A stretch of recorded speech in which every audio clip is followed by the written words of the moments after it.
it was supposed to be the hands-free vibrator, and my body doesn't work with that. And I remember crying because I got it home and it wasn't sitting right, and it was just like, oh, I was like, is it because I'm fat? Or it was just, I had a whole moment, and I had spent money on something, and I felt awful, and I felt awful, and I hold on to that memory whenever someone's in our store.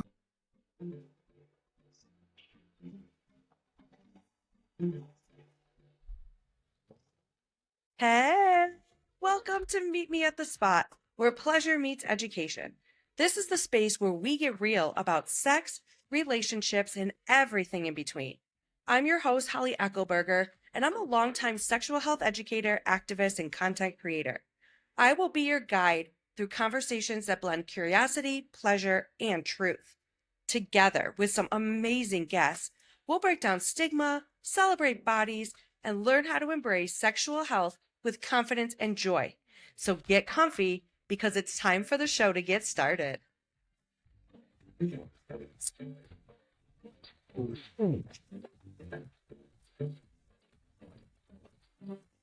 Hello, everyone, and welcome back to another episode of Meet Me at the Spot, where pleasure meets education. I'm your host, Holly, and this week I am so excited to share my conversation with the one, the only, Dirty Lola. Lola, who uses she, her pronouns, has been getting real about sex, polyamory, and kink for over a decade, and doing it with a microphone in one hand and a dildo in the other. She is the brains and brilliance behind Sex Ed a Go-Go, a Netflix Sexpert on the principles of pleasure, and your go-to when you want your sex ed served hot, honest, and a little hilarious. Lola's made it her mission to smash stigma, spread joy, and help folks find their pleasure groove. She's teamed up with brands like Shag Brooklyn, Vibe, Blush, and Womanizer, and has been spotted dropping knowledge on The Cut's YouTube channel, HBO, and Vice. Wherever there's a conversation about pleasure that needs de-shaming, you'll probably find her laughing loudly and passing out lube. So without further ado, let's jump into my conversation with Dirty Lola. Welcome, Dirty Lola, to the podcast. I'm so excited to have you here. I'm excited to be here. Finally, we made it happen. Yes. So the first question I like to ask all of my guests is, what got you started in the work that you do? Ooh, what was it?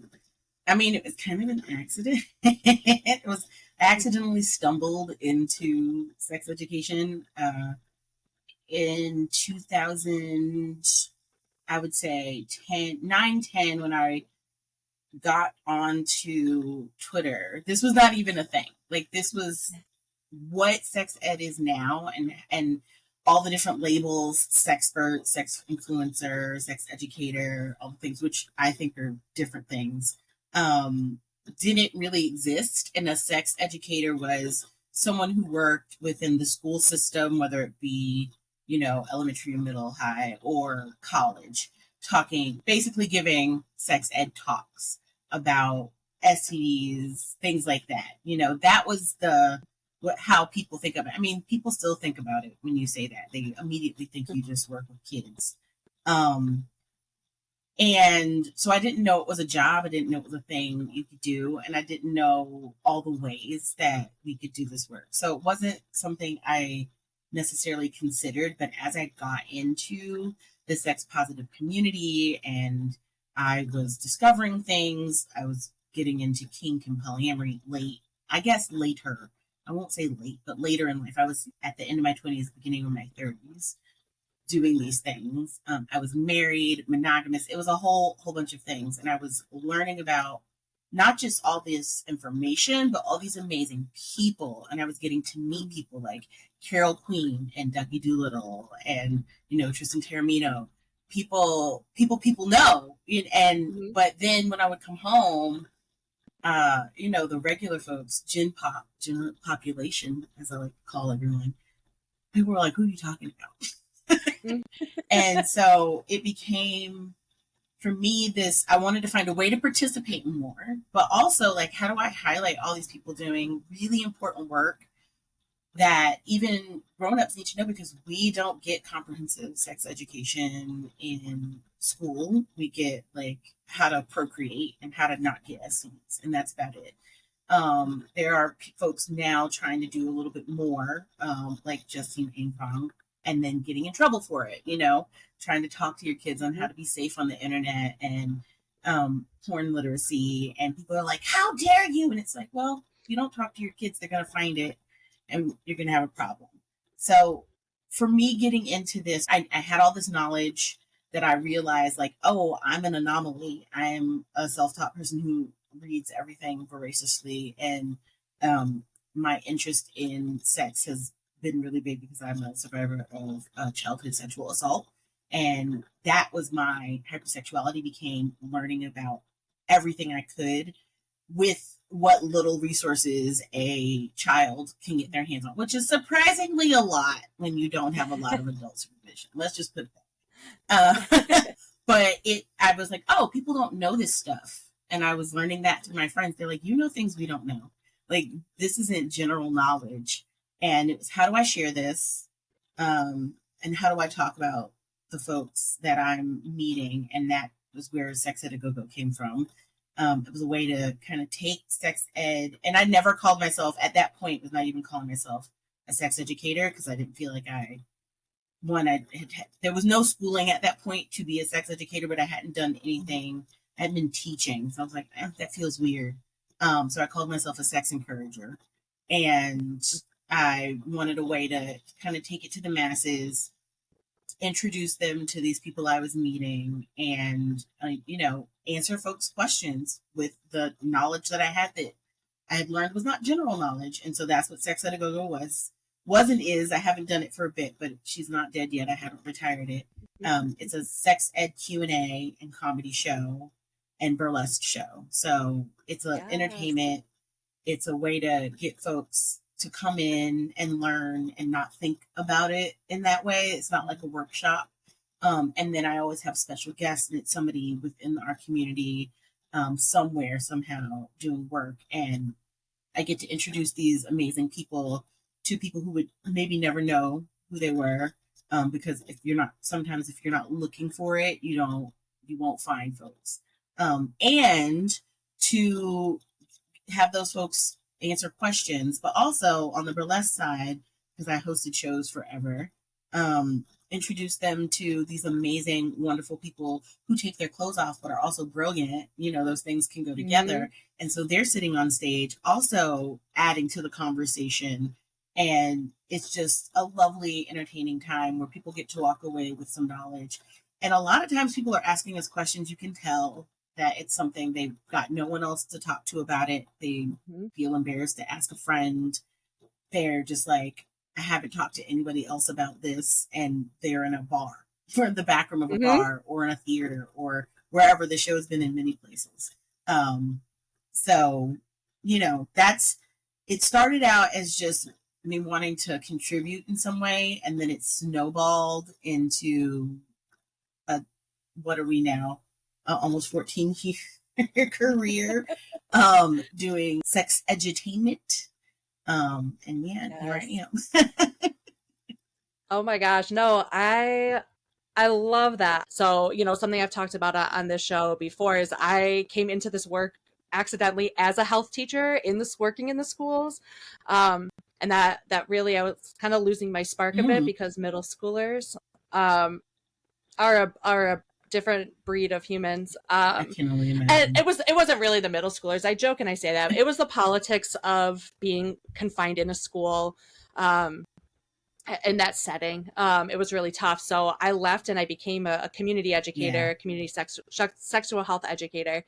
And we really started, my colleagues and I at that time really started calling ourselves sex educators. When we would write, like, what's your job title?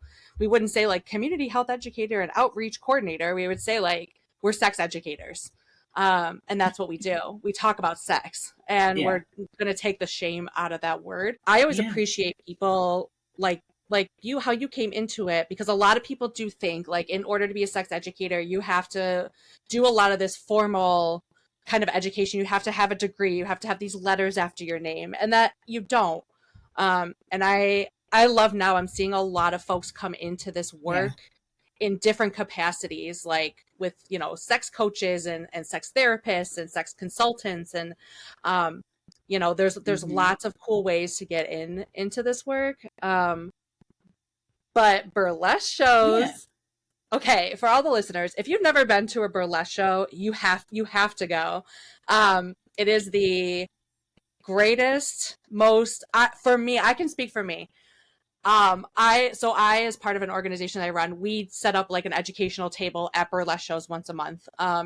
And it is the most empowering um performance for Mm-hmm. me, because seeing people in bigger bodies with rolls and lumps and bumps just getting on a stage and being sexy and being, you know, teasing and all of this stuff. And it's just like, I always watch and I have to go pick my jaw up because I'm just in awe.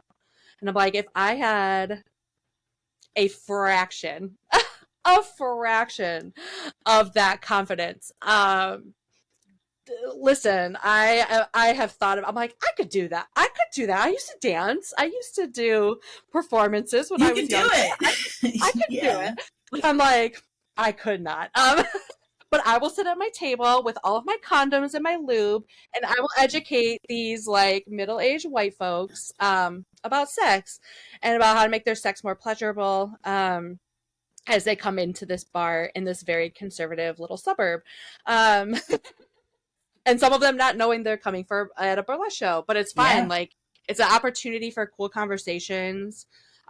It's really a good opportunity for folks who are like, I'm married, I don't need anything. It's like, that's cool. Take some lube. You can never have enough lube, baby. Like, you can never have enough. Take some lube. And being married doesn't bless you automatically with like all the information you need about Mm-mm.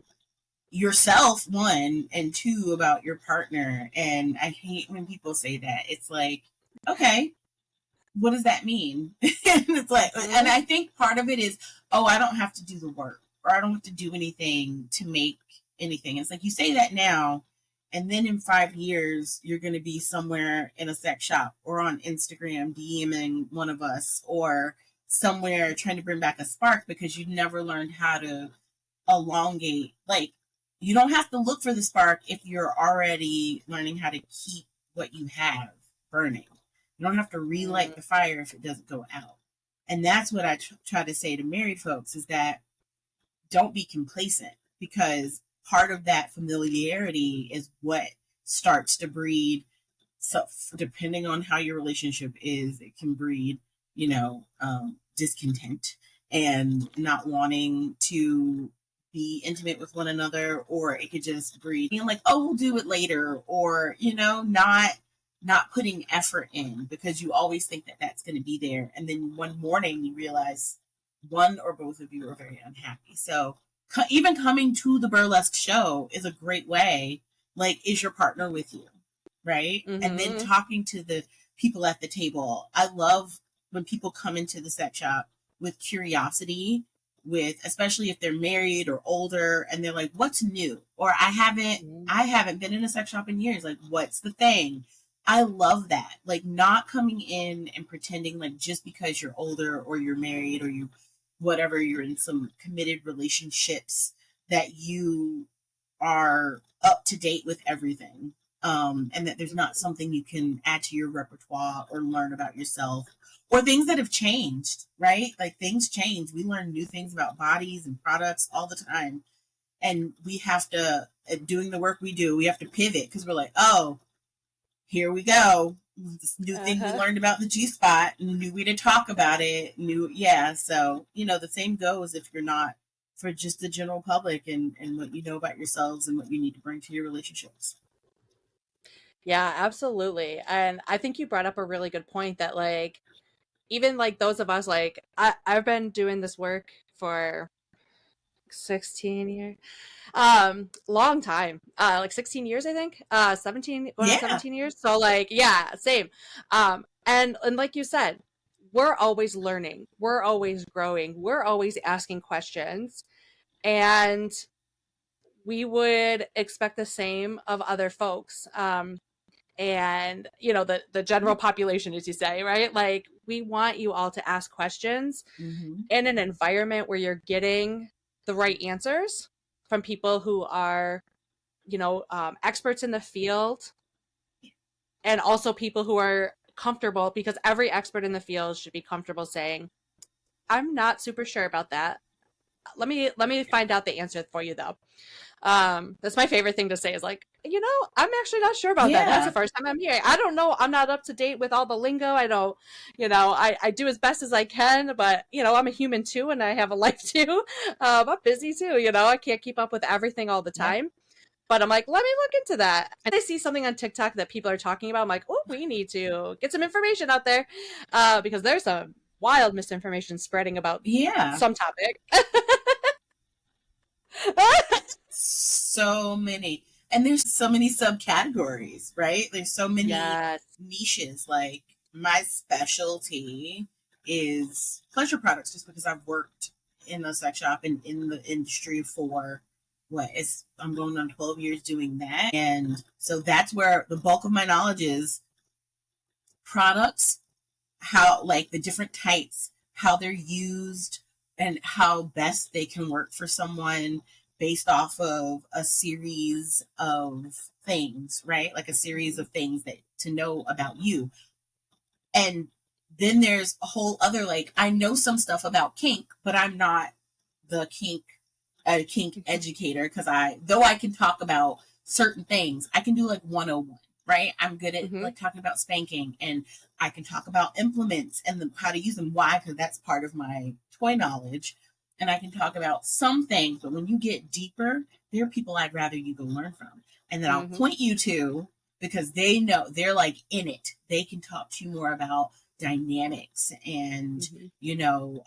the real nitty gritty and some of the more in depth kink play. And then there's really deep sides to talking about like STDs and STIs. And we have folks who that is their job. Their job is to be in the trenches talking about those things and keeping us abreast of it. But I always Mm-hmm. tell people, like, I know the basic stuff, but I'm always going in and learning stuff. Like when we had monkeypox, I had to go learn about monkeypox.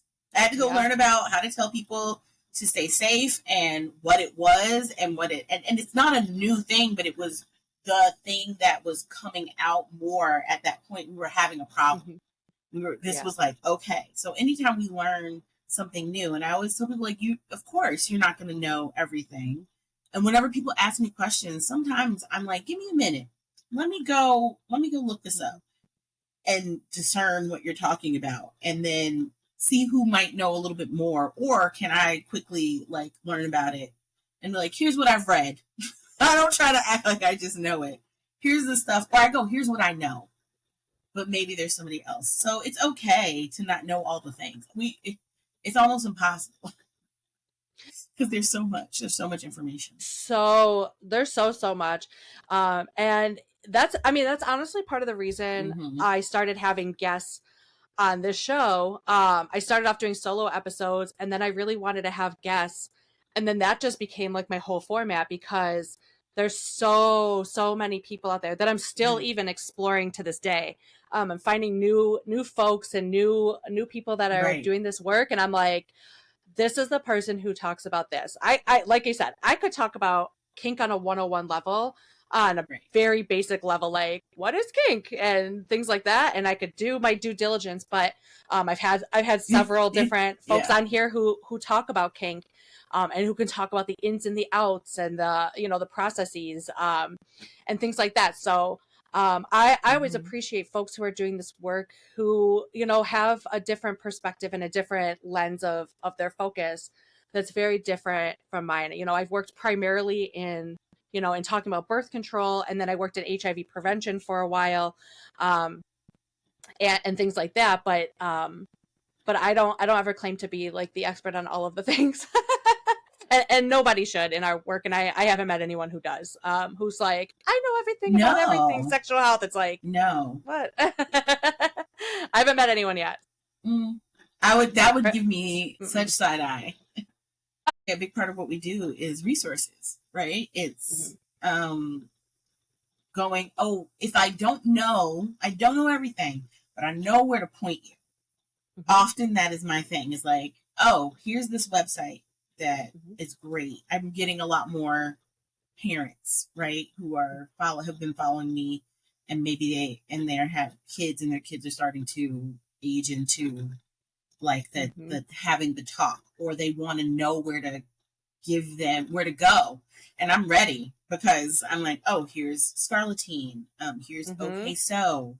Here's some Mm-hmm. places. And for my friends and close family, I'm like, if you want, I am so okay with constructing a talk to have with this child who I've known since they were little, but also may receive it more from me because I don't hide what I do, right? Like my Yeah. nieces and nephews all know my work. They know what I do. Mm-hmm. They laugh about. They're like, are you ever going to make a show I can watch? And I'm like, well, when you're this age, you could actually watch the Netflix show. I know your mom Uh-huh. wants you to wait until you're a little bit older. But my nephew, I'm like, you're starting to age into where this would be okay for you to watch if you Mm-hmm. wanted to, with your mom, and or with me if you want to watch it with me. But that's I think that's also something that I love about what we all do is create just constantly this cross section of like, here, go here. Oh, look, this is this amazing book, and this person wrote this, and like, Mm-hmm. here's the thing, or here's this collection of books that if you need Yeah. to know, like, if kink, oh my god, like we keep talking about kink, but that's just a topic that comes up a lot. There, I always look at my bookshelf because I try to get everybody's books when people come out with things, just more so for me to learn, but also to go, oh, here's the book that would be really helpful in this situation. Yes. Yeah. No, I love that. Yeah, it's a lot of resource kind of building for ourselves to have that inventory where we can just go, oh, hang on, I know. Um I think Mm-hmm. that's such like a huge part, a huge part of what we do. Is just knowing and making those connections and kind of building Mm-hmm. that resource library, so to say, that we can definitely point folks to. Um, and Yeah. you mentioned about Netflix. Talk a little bit more. That was a great experience. The show is called The Principles of Pleasure. It's a 3 episode docu-series. It focuses on women's pleasure. There's 3 episodes and they break down all these things, but one of the biggest things that they talk about is the orgasm gap and why it exists, and that it is a thing that uh, AFAB, people who are assigned female at birth, there's a deeper chasm to who's having orgasms. And then it also changes depending on their partners, right? So women who date women, or AFAB folks who date AFAB folks, or of something, it's have more chance of having orgasms than they do if they're with a cisgendered man. So, and why, right? And then a lot of it is talking about knowledge and learning. And one of the biggest things that I loved when this series came out is that they were saying, watch this with the men in your life. Like, don't, like, while this is about mostly about women's bodies and what's going on, watch this with the men in your life. Men, watch this with the women in your life. Like, sit down and learn, because it wasn't pointing the finger and going, oh, men are horrible. It's like nobody learns what they need to learn. So therefore, if you're not learning about your own body, men aren't learning about our bodies, how is anybody expected to get anything right or know how things work? And the only way this is going to work is if people are more curious and hungry to learn and know the facts. And a lot of men post the show, like a lot of men in my life were like, I didn't know I didn't know that. I didn't know any of that. Like, even about, what was it? Oh my God, the hymen, and that it grows back. And so many people, women, men, everybody in my life was like, what? That was the one message I got from people I knew, was like, I didn't know that, girl. I'm like, I know, right? Isn't it? Science is amazing. Bodies are amazing. But that was wonderful to be a part of. It was the company, the production company, it's a woman run and owned production company. And the thing that I love, going back to this theme, they said up front, we don't know anything. We don't know. We want to make this. This is important for us to talk about, but we don't know. We don't have the info. So we are looking at everybody that we have being a part of this. And it was folks like Emily Nagoski, who wrote Come As You Are and the follow-up Come Together, and Erica Hart, and some other amazing folks. And I love that there was like sex educators and journalists and doctors and therapists, like scientists. There was all the realm of folks, and they talked to regular people, right? So there weren't just us. We were more the talking heads, but they were having conversations on camera with women, all kinds of women, not just cisgender women. We're talking to trans women because, yes, maybe they don't have the same equipment, the vulva, but there's other things that conditioning, the way they're perceived in the world, other things that come with going through changes, whether it be the natural changes or medically induced changes, that there's a cross section and how we deal with things. So I really loved that they were so inclusive in that conversation. And then everything down to the art. There's a lot of beautiful art and animation in this, and they used a BIPOC company, woman owned. Like, it was just a lot went into the deep parts of it. And even in the art, it's representative of all types of people. So you see disabled folks represented, and it was just beautiful. And Michelle Bateau is the narrator for it. So it's just so good, and it was done so well. And I remember crying when they sent us the first episode before it aired. They sent the first episode for us to look at, and I remember because I was worried. I don't know what this is going to look like. We filmed all separate because it was during COVID.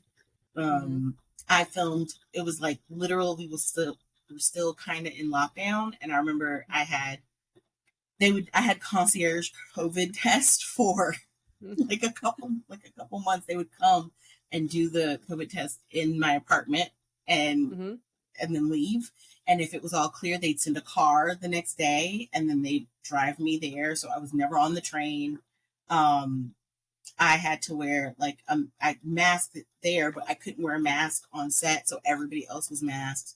And then they separated us for food. It was like, wow, okay, here we are. This is really a thing. And I didn't see anybody else that was in the show. We weren't together. So even all the folks that they talked to, we never met each other. All the women they talked to, and in the like regular folks section, when they would ask questions, they were all in a room alone. They weren't even in the room with the crew. They were just being fed questions through like a computer. So not knowing how any of this was going to come together, knowing that sometimes in media you work on something and then you see the final product and you're like, oh, oh, they did that. That was a choice. I had no idea. And it took a long time. I think I had worked on the HBO project, and I think the HBO project came out before Principles of Pleasure came out, or very close together, even though I filmed them very far apart from each other. And it was a relief, but it was just also so beautiful that they had really respected the information and the folks, sharing with them. And it was, I loved it. And if you haven't seen it, go watch it, because it's just chock full of information, so much information. It's a tool. It's lovely. I feel like if you have a AFAB child, it's definitely, especially like that first episode, I think is a really important episode to share. Just because the information is a lot of like, you're not alone and you're not weird, and bodies, Yes. So yeah, it's great. It was really great. Oh, I love that. Yeah, I remember when that came out, and it was so great because I a lot of adults, like you've talked about earlier, a lot of adults don't have anywhere to go to get this information.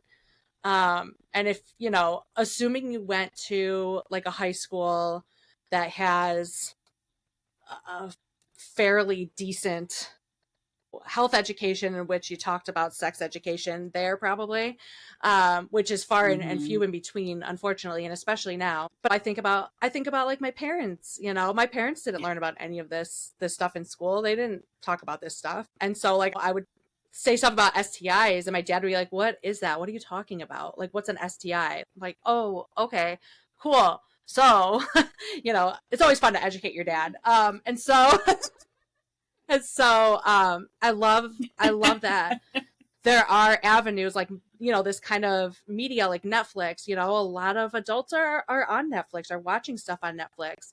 The collaboration piece I think is important, because like we are experts on specific topics as far as like the general knowledge, or Mm-hmm. the scientific knowledge, the research based knowledge, medical knowledge. And doctors and nurses and medical professionals are really great at knowing information to give to a patient, and to pass that on to a patient and to help them receive the care Yes. that they need. But it's the people, individuals, and the Mm-hmm. general population that really have the experiences, that really are needing to know for themselves, or needing to know for the general health. Like when you talked about monkeypox before, right? Like they need to know, like, am I at risk? Yeah. What do I need to do? How do I keep safe? How do I get protected? You know, those things. Um, and so all of us working Yeah. collaboratively is really how we not only get the information out, but also how we get the best information. And what people need to know and what people are Yeah. wanting to learn about is really drives a lot of the work that we do. Um, Especially, you know, as content creators. Yeah. Like what do Yeah. we need to talk about on the internet? Yes. Agreed. Yeah. It is. It's wild sometimes. Like you said before, like watching TikTok, or sometimes watching. I'll be on Instagram, and somebody will making a video, and they'll be talking about some stuff, and then they'll say something, and I'm like, what? Like in the comments, and especially at the category I hate the worst, the one that makes me angry, is very crunchy granola woo white women selling something, Mm-hmm. because they Always. tend to make these sweeping generalizations about bodies, and they try to blame, like, they blame the Mm-hmm. people who they're trying to sell something to, and they're like, oh, it's because you're trying to do this. And out the last person that I really had that experience with, this woman was selling these crystal like dildos, and she was just like, you're not having an orgasm because blah blah blah blah blah, something stupid. And I say stupid because this is not fact based. Everybody's body Mm-hmm. is different. People Mm-hmm. are not having orgasms for different reasons. There's many Mm-hmm. different reasons. Focusing and saying, oh, you don't need to focus on your clit. That's a lie. Like, Oh, for most people who have a vulva, trying to orgasm without clitoral stimulation is probably not going to be possible, because it's just how you're put together. You can yeah. try, and if it doesn't happen, it's not because you're broken. It's just where your clit is seated. People who are having orgasms through penetration, it means your internal clitoris is sitting in such a way that it's stimulated when you receive penetration. And for Yeah. other folks, it's not. It's literally like your G spot is just an escape hatch for your Mm-hmm. inner clitoris. It's like a place where you can touch it, your Yep. inner clitoris. And but that's not the case for everyone, right? And Right. why take away, if somebody is experiencing pleasure via their clitoris, why tell them that that's wrong because you want to sell your crystal dildo? And then on top of that, like, I'm not the wooist, I'm woo-ish. Uh-huh. But to tell someone like it's because you don't have the right vibrational frequency, but then you can't answer the question. Like, I remember asking this person, I was like, where do you get your crystals from? Where are you mining them? Where are they being processed? Because that all matters. Like, a lot of crystals aren't actually crystals, they're dyed rocks. It's just Mm-hmm. quartz that somebody's dyed. And it's not, not, and that's not all crystals. You have to actually know, like, Shock Rub's great company. is very transparent about where they get their crystals from. And they talk about that stuff. Sometimes it's just glass. It's just like dyed glass. Like, so you have to know and beware. And I don't know, I don't trust anybody who is only talking to you about things based off of the product that they're trying to sell. That's like the worst. And it's not helpful. No. It's not helpful at all. No. We know that Yeah. like fear-based, shame-based sex education is not effective. And in fact, actually like does the opposite of what it's intending to do often. But you have a lot of people who are, and my fear is that we're going to see, unfortunately, a lot more of this before it gets better, is that because we have people who have had inadequate sex education and knowledge about their own bodies and how their bodies work, that people are easy to fall prey to these kinds of claims. And it is always, without a doubt, it is always some white woman selling shit on her website. And it's like, what you are. Yes. And the algorithm's like, yeah, push this. But like those of us who like talk about like factual sex education, they're like, oh no, the internet does not need this. We won't show this to anybody. Right. No. And what? And the thing is, and we would suggest, I might suggest the product that that person is talking about as like an option if somebody said like, oh, this is what I'm looking for, right? And it's not that I'm against pushing a product if you told me a series of information questions and you answer my questions and I'm like, oh my god, you meant like this. Or when people are specifically coming in and looking for like a crystal something, even though it's not my forte and I might side-eye it, I want you to be safe, right? So I'm like, oh, here's how you would care for this item. Here's a reputable company. Here are the products that they sell. This is who if you're going to go this route, here's who I would suggest, because I know that they're transparent about all these things. The price is right, and they offer education that feels well-rounded and not steeped in our product is the only product that's going to make you come and you're not doing things right. I don't want to steer people towards that. And like when you just said, people are so influenced and because they haven't had the education. On a smaller, less harmful side of that, we look at things like the rose, right? Like the rose is one of a gajillion air pulse toys that exist. It is not the first. It was, Womanizer was the first company to make them. They were hideous. They were gaudy. They were, I don't know if you remember, they were like leopard, like cheetah print and hot pink, and they had like a gem on them. And oh my god, remember those? That was the OG. And the rose was just this cheap, accessible thing that blew up because it was cheap and accessible. But it's not a product from one company. It's like a factory mold that somebody made and then somebody got their hands on, who had probably never tried an air pulse toy before.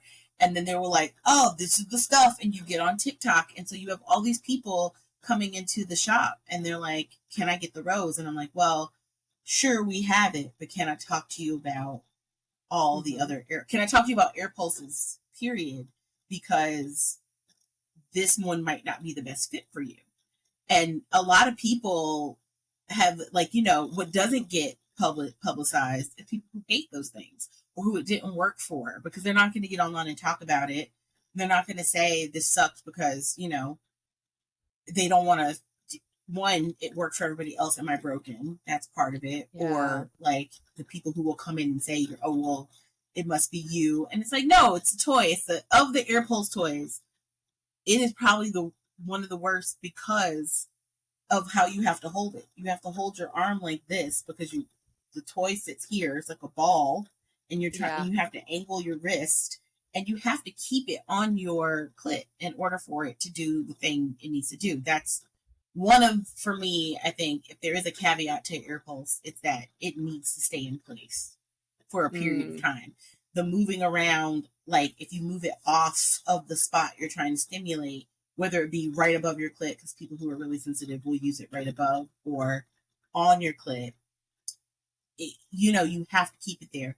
The rose is not really ergonomic for that. And it's really flat. And a lot of them are kind of hard, like they use a harder silicone mold. So if depending on your clit size, it might not work for you. If you have a tiny clit and a robust vulva, worst. It's not going to be the best. So, but talking to people, right? Because sometimes I'll walk them through it and they'll still go, oh, but I think the rose will be the one. Great, Maya, I'm never going to tell you no. But let's walk through what's available. And often when I start talking about, if I say like, oh, do you have an innie or an outie when it comes to your clit? What are your outer labia like? Is your clit like set back? Is it, and people are like, oh my God, I've never thought about that. I'm like, yeah, that's an important thing to think about when you're buying a toy for the clit is, will it fit where it needs to go? Can it sit on it the way I need it to sit on it? Am I going to have a struggle? Is it going to be uncomfortable? Those are all the things. And that's the stuff. I hate when stuff gets popular because people then come in and they want it and they don't think about, will it work for them? And my worry is always that they'll go home and feel awful when it doesn't. Because I remember being there. I mean, the stuff we had in the 90s was awful.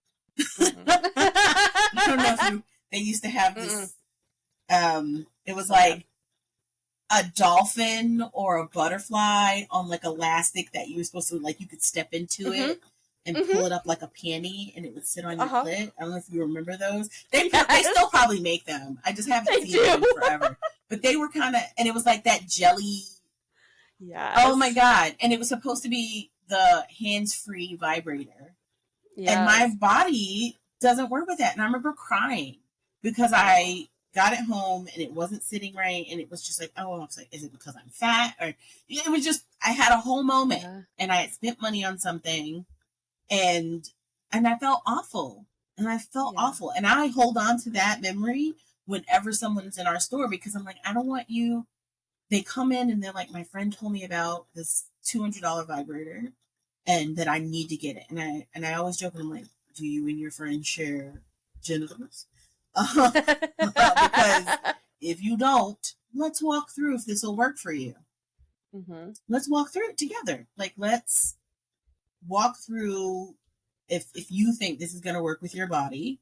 And then if you do, get it. But I just don't, because you're not going to be mad at your friend. You're going to be mad at me. You're going to be mad at this toy. You're probably never going to buy another toy, or it's going to be a very long time before you do. And you're going to write off all sex toys because this one didn't work. So let's walk through it. And sometimes I'll even say, like, what if this is a similar shape? So what if we go with this one that's a little cheaper or a lot cheaper? If you love it, come back and upgrade. I'd rather you upgrade. And it's not because I want more money. Some people come back and they're like, you know what? I love this so much. I don't want the upgrade, but I do want to find something else. So to add, because you're allowed to have more than one vibrator, I promise. Yes. But it's the I want to try to put care behind it, right? I'm never telling people, no, you can't have it. It's, well, I don't think this will work for you based off of what you told me. I also would like to steer you towards maybe getting something a little more price conscious so that if it doesn't work, you're not out of 200. Being out of $60-$70 is so different than being out of 200. So I think there are people who come in and they were very sure, like, we've walked through things. They really stayed there and looked through everything. And they're like, this is the one. And they go home and they come back later and they're like, yeah, it wasn't the greatest, but they have a different attitude about it because we walked through things together and we had a talk and they don't feel broken and they'll come back and be like, this is what I don't like about it. And they come back with more knowledge. And I'm like, that's what I want. I want you to learn about your body and what you like and you don't like. And if you haven't been masturbating or using toys for a while, that's not knowledge that just comes to you. So it's really lovely as a person who works in a shop, not just because they're coming back to spend money, but to see them come back more empowered and with more information. And they're picking things up and they're like, no, that's too close to the thing I didn't like. And I love that. It's my favorite thing. Yes. I think one of the the things that you said that I think is really important for folks to remember too is just because something is more expensive does not mean it is quote unquote better or that it's going to be better for you. There are really high quality toys out there that are not going to break the bank, that are less than $100.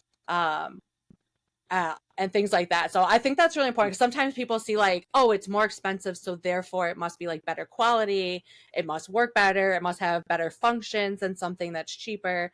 And that's not the case. I've honestly sometimes found that like stuff on the cheaper side just works better. I don't know, it does it better for me. Mm-hmm. I've had expensive stuff. I've had the $200, $300 toys, and it's like, mm, the one that was like $50 was actually actually worked a Yeah. lot better for me personally. Mm-hmm.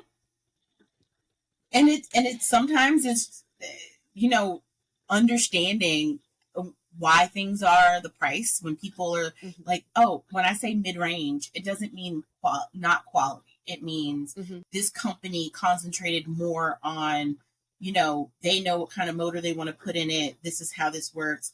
But they didn't sink a lot of money in, like, say, a super long warranty. Their packaging is real simple, nice but simple. When you look at a company, and I'm just saying Lalo because I think that's one everybody knows. Lalo is expensive, but look at the packaging. They Mm-hmm. have their warranty program is like a full year and then a 10-year partial, and you register it online. And they have, so they're keeping a tally of everybody who buys it. There's like a whole system where they're keeping track of people's warranties. All of that is money, right? Mm-hmm. All these things are money. And then it's also that they are touting themselves as luxury. So the fact, anytime somebody calls themselves a luxury toy, it's going to tack on to the price tag because they need to make you feel like you've spent like a lux amount of money to buy a Mm-hmm. luxury toy. And sometimes they are. Well, I was like, this is a really nice toy. And sometimes I've seen some of their things and I'm like, what? This could have been, this could have been a little cheaper. This could have been whatever. And that's why it's important to like shop around. And to be fair, on the side of their motors last a time, right? Mm-hmm. Their motors have a certain quality that people like. And there's differences in the motors that people use. And maybe that motor in that cheaper toy had like the frequency that just rang your bell, right? Mm-hmm. So you're like, I'm good with this. I don't need to go spend it. This is great. This is great for me. So it's Mm-hmm. all about just trying stuff out and just seeing what works and knowing things aren't going to last forever, right? Yeah. Yeah. And being able to have those conversations with someone like you who knows what questions to ask to help steer people in the right direction, which I think is super super helpful. That's so great. I love that, all that knowledge, and that's really great for folks who are maybe thinking about getting a toy for the first time, folks who have been using toys for a long time. I think that's really great advice for everybody. um, as the least favorite part of my show, um, you've given us so much knowledge already, but as we get ready to wrap up, what is one piece of advice that you have for the listeners? Stay curious. Stay curious about your body because aging is going to change things. And if you step into each year of your life with curiosity about what's different, how things have changed, and what you can do to be in a place that you feel comfortable, sexy, wanted, needed, all those things, but keeping a curious mind over just kind of staying in one place and being like, it's fine. Mm-hmm. And stay curious about your partner and the ways you connect and about pleasure and ways to get pleasure, whether it be going into a sex shop or getting massages or finding new ways for self-care. Curiosity, it keeps you young in all the best ways. It keeps your mind going if you keep looking at the world and being open, because every day, every moment, there's information. Right now, while we're having this talk, there are new things coming out. There's new information. Somebody's made something new. And I think that's been the best part of doing this work is I'm like, oh my God, what's this? I have so many like woo moments, and it's really exciting. And also, as I'm aging, it's made it so much easier to talk about going into perimenopause. And I'm having these beautiful conversations with my friends and strangers about our bodies and the fucked up ways they're changing and the magical ways they're changing and what we're doing to like take care of it. And I think we might be the first generation to have this, because our moms didn't have it, our grandmothers didn't have this. They weren't talking to each other about it. I literally have been talking, like I forgot, I was somewhere and I said something about perimenopause, and I'm on the train, and me and the stranger, this woman I've never met, and we talked for like 10 minutes until she got off the train about what we were going through, and I told her about What Fresh Hell Is This, the Heather Carina book, and she was just like, I am gonna get that. And it was magic. It was just like, oh, this is what, this is why I like doing this. And that's the curiosity, right? It's being open and yeah. So stay curious. I love that. That's such great advice. And as a fellow perimenopauser, I'm right there with you. Like, what is happening? At all times. Thank you, Lola, so much for being on. I truly appreciate you. All of the ways that folks can support the work that you do, get more information from you and for you and about you, will all be in the show notes. Make sure you're all are following Lola. She's an amazing content creator. She shares such great wisdom on the internet, and she keeps it honest. She keeps it real, and it's something that I truly love and admire about the work that you do. And so thank you again. Thank you.